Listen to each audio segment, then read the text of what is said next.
bersama saya Herditya Wicaksana, biasa dipanggil Didit. Kita hari ini akan membahas sedikit tentang Elliott Wave begitu ya. Selamat sore semua yang baru bergabung.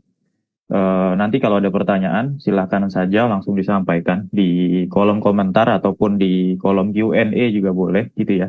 Atau di kolom komentar aja yang lebih mudah gitu ya. Oke, pada kesempatan sore hari ini kita akan membahas apa itu sih Elliott Wave gitu ya. Kalau teman-teman kemarin sudah dibawakan oleh Mas Akil gitu eh, di beberapa riset corner beberapa waktu lalu ada cara screening saham untuk trader, profit konsisten dengan money management dan sebagainya.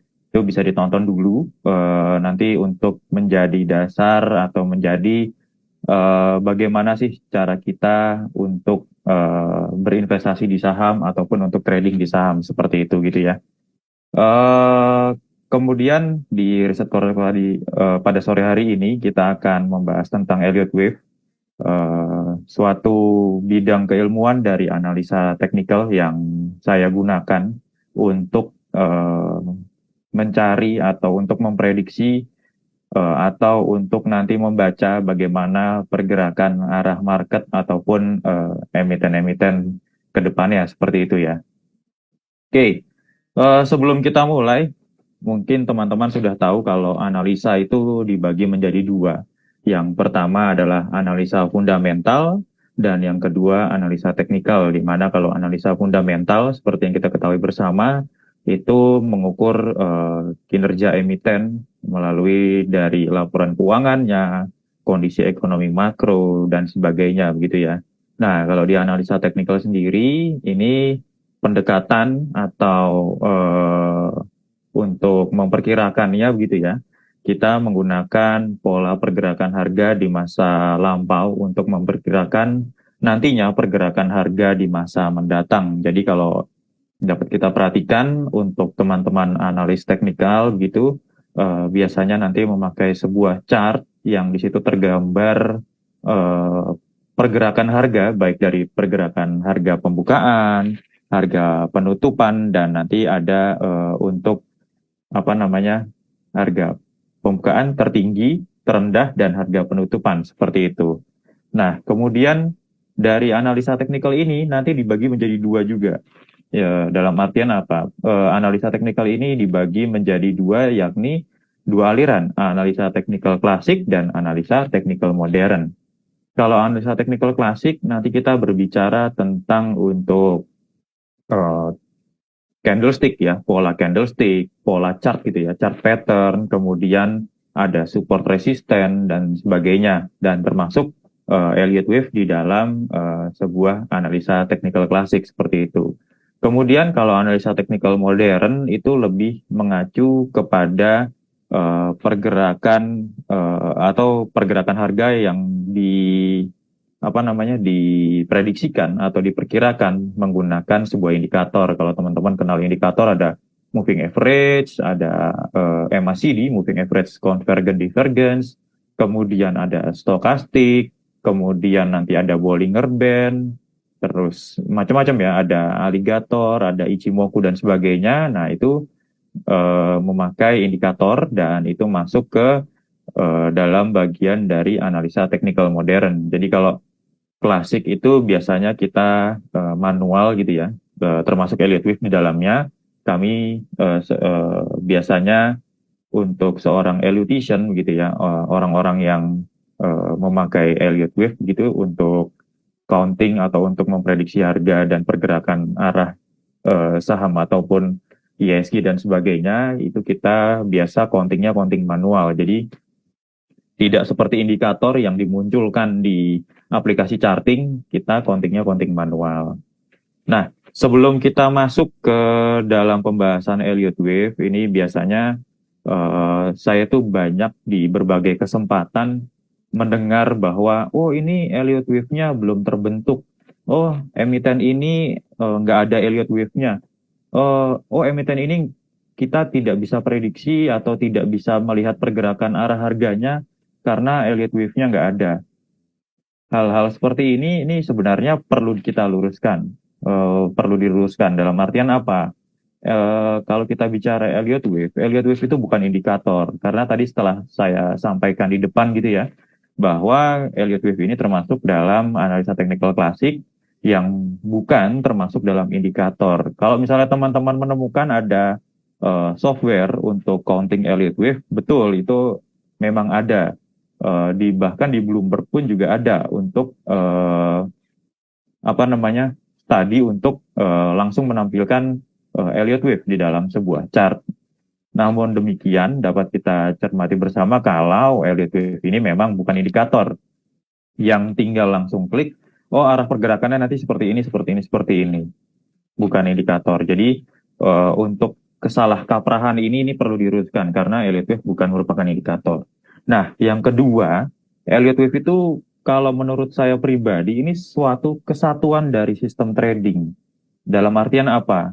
Di dalam Elliott wave nanti kita akan mendapatkan yang pertama, yang jelas adalah Elliott wave principle, yang dalam artian teori-teori dari Elliott wave itu sendiri. Ada 3 rules, beberapa guidelines yang ada di sana, kemudian bagaimana cara kita counting atau menghitung untuk pergerakan harganya dan sebagainya. Yang kedua, Elliott wave itu erat hubungannya dengan yang namanya Fibonacci analysis.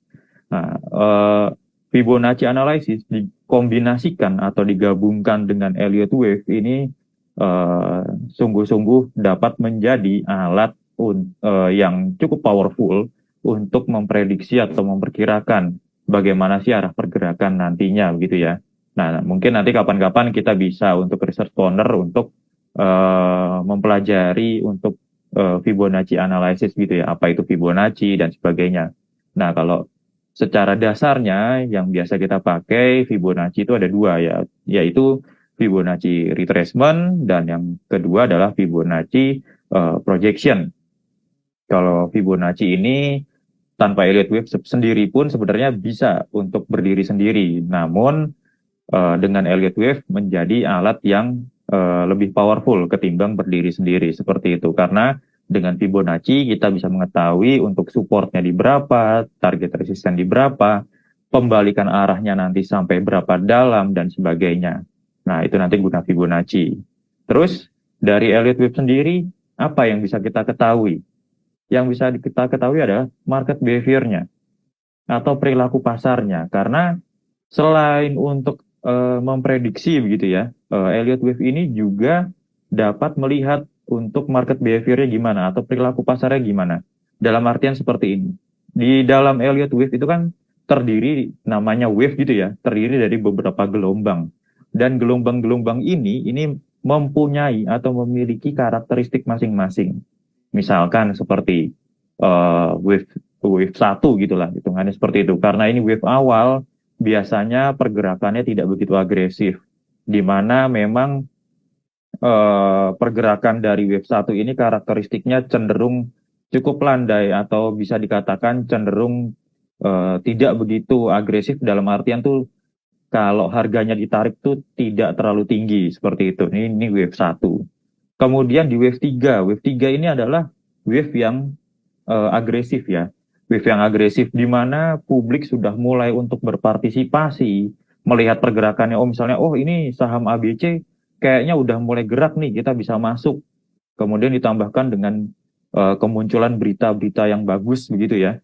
Nah, ini biasanya publik sudah ikut di dalam pergerakan harga tersebut sudah cukup banyak dan sudah tertarik begitu ya. Kemudian tingkat keagresivitasannya ini semakin tinggi. Nah, inilah yang biasa kita lihat dari wave 3. Yang ditandai dari apa? Yang ditandai dari MACD yang lebih tinggi dibandingkan MACD di wave-wave lain. Dalam artian MACD yang tinggi, tingkat agresifnya tinggi, partisipasi publiknya juga tinggi. Nah, itu biasanya masuk-masuk di wave 3 gitu ya. Kemudian di wave 5, harga memang cenderung naik. Namun kalau kita lihat partisipasinya sudah mulai berkurang. Nah, istilahnya kalau dalam tanda kutip tuh sisa-sisaannya gitu ya. Sisa-sisaannya tuh ya masih ada tenaga tapi tidak sepowerful di wave 3 gitu ya. Di mana lagi wave yang cenderung agresif? Di wave C. Wave C itu biasanya juga cenderung agresif. Ini juga bisa ditandai dengan MACD yang tinggi atau MACD yang sangat-sangat rendah ya di area negatifnya seperti itu. Nah, jadi bisa kita perhatikan karakteristik masing-masing wave begitu ya. Dan makanya kita juga bisa melihat bagaimana sih market behavior-nya atau perilaku pasarnya seperti apa, apakah ini berada di wave berapa, atau ini apakah sedang di awal-awal wave, atau ini sedang berada di pada bagian dari wave-wave tertentu seperti itu. Nah, yang ada di Elliott Wave lagi itu kita bisa bicara tentang money and portfolio management gitu ya. Kalau kemarin Mas Akil membawakan tentang money management gitu ya, untuk trading gitu ya, profit konsisten dengan money management. Nah, di Elliott Wave ini kita juga bisa untuk mendapatkan money and portfolio management. Dalam artian apa? Dalam Elliott Wave, ketika saya mempelajari Elliott Wave dan hingga saat ini saya juga masih belajar untuk lebih mendalami lagi gitu ya. Kita juga diajarkan money management dengan apa? Di wave-wave tertentu dan dikombinasikan dengan Fibonacci. Ini kita bisa mendapatkan money management dan portfolio management yang baik. Kita bisa memperkirakan, oh saya bisa masuk di harga sekian. Oh, saya bisa masuk lagi di harga sekian. Saya bisa nanti exitnya di harga sekian, targetnya di harga sekian. Nah, nanti itu bisa kelihatan dari situ. Jadi akan lebih terukur dan akan lebih terarah, paling tidak seperti itu dibandingkan kita nanti cuman tebak-tebak, oh ini kayaknya turunnya di sini deh. Oh, ini kayaknya nanti kira-kira naiknya di sini deh. Seperti itu. Ketika kita sudah mengetahui area beli, terus stop loss-nya di berapa, terus nanti targetnya di berapa, nah nanti kita bisa mengetahui dan lebih paling nggak tuh lebih enak dalam trading ataupun dalam berinvestasi gitu ya. Kita bisa menentukan, oh saya punya duit 10 juta nih, saya mau beli saham ABC. Masuknya di harga berapa ya? Ya sudah, kita lihat, oh ini kayaknya lagi di wave-wave awal deh, saya tarik retracement dulu deh. Nanti untuk area belinya di berapa, kita tarik Fibonacci retracement seperti itu. Oh, saya mau masuk nanti di Fibo 23,6. Selanjutnya nanti saya mau masuk lagi di Fibo 50 dan seterusnya seperti itu. Stop loss-nya di berapa? Oh, stop loss-nya di level ini. Seperti itu. Nanti jadi kelihatan money management kita juga lebih terarah, lebih enak. Kemudian dari sisi portfolio, nah ini dari teman-teman sendiri ini juga bisa mengkombinasikan. Oh, mungkin dengan modal 10 juta, nanti di portfolio saya hanya ada dua saham aja yang saya untuk investasikan atau saya tradingkan seperti itu. Nah, terus di Elliott Wave sendiri, eh, saya khususnya atau kami diajarkan minimal punya dua skenario. Dalam artian apa? Kalau ada skenario naik, pasti ada skenario turun. Hal ini untuk apa? Hal ini nanti untuk mengantisipasi eh, pergerakan harga yang tidak sesuai dengan keinginan kita. Misal, karena kita punya sahamnya gitu ya di dalam portfolio, wah ini saya pengen harga sahamnya naik, lalu kita untuk counting atau untuk labeling dari chart tersebut dengan Elliott Wave, wah ini harga sahamnya bisa naik. Kami diajarkan bahwa untuk menggunakan Elliott Wave ini, sediakanlah dua skenario. Di mana kalau ada skenario naik, ya siapkan skenario turunnya. Agar apa? Agar kita bisa lebih bersiap-siap untuk menghadapi pergerakan harga yang tiba-tiba tidak sesuai dengan harapan kita. Yang harapannya tadi naik, tiba-tiba langsung turun karena ada sesuatu gitu ya. Nah, itu kita bisa nanti antisipasi dari situ.